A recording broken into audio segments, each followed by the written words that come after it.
It's been a great honor for me to run for President of the United States. This is not my time. I've come to the realization this is not my time. So I've come here to announce that I am suspending my campaign for President of the United States.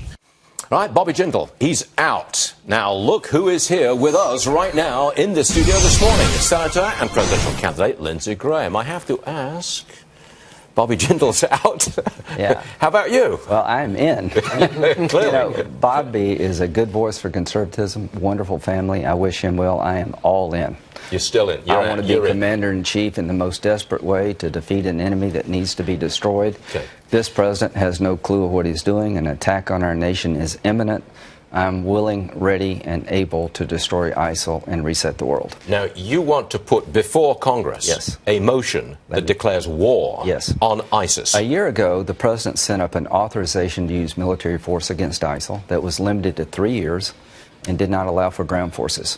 I'm going to introduce after Thanksgiving an authorization to use military force not limited by time, geography, or means. I'm going to do with ISIL what we did with al-Qaeda after 9/11, declare war on them, allow this president and every other president to do whatever is necessary to destroy ISIL before they hit us here at home. So the use of the word war, you will use that word. They're at war with us. The French have declared war on ISIL. I am trying to get the Congress to do the same. After the attacks of 9/11, the American family came together. We gave the president the authorization to destroy al-Qaeda. I want to give this president and all future presidents, hopefully me, the authorization to do whatever is necessary to destroy ISIL. Senator, he would veto it. Well, that will be up to him. I don't think he would. Well, so what? So then you'd have a situation where the commander-in-chief will not go to the war that Congress says you're going to war. Well, then he will have a place in history, because I can tell you this. I can't make him do what's right, but I'm going to give him a plan to win this war. Let's have this debate. Let the President of the United States veto a congressional action to give him unlimited authority to destroy the most radical terrorist organization on the planet. They're more lethal than al-Qaeda. They're coming here if we don't stop them over there. All I can do is create a dynamic to protect America, and I intend to. Now, do you say that 10,000 U.S. troops would do the job? You need 100,000 troops. Most of them would come from the region.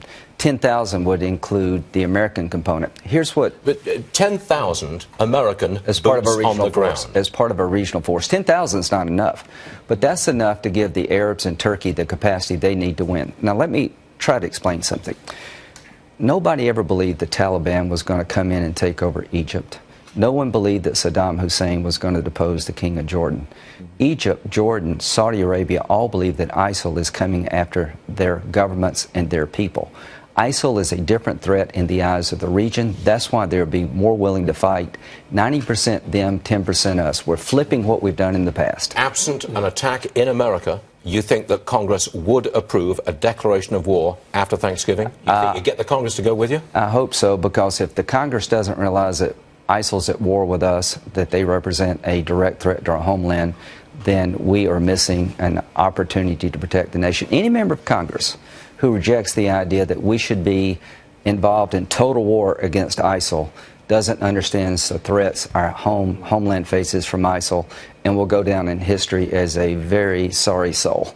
Senator Lindsey Graham, Republican candidate for the presidency, still a Republican candidate for the presidency. All in, all the way through. LindseyGraham.com. All in. LindseyGraham.com. In it to win it, destroy ISIL, reset the world, and Putin is not our friend. A declaration of war. A declaration of war not limited by time, place, or means against ISIL before the next 9/11 comes. Mr. President, wake up. Wake up, Mr. President. All right, Mr. Senator, thank you very much indeed for joining us. We expect to see you again soon. I will be back. All right.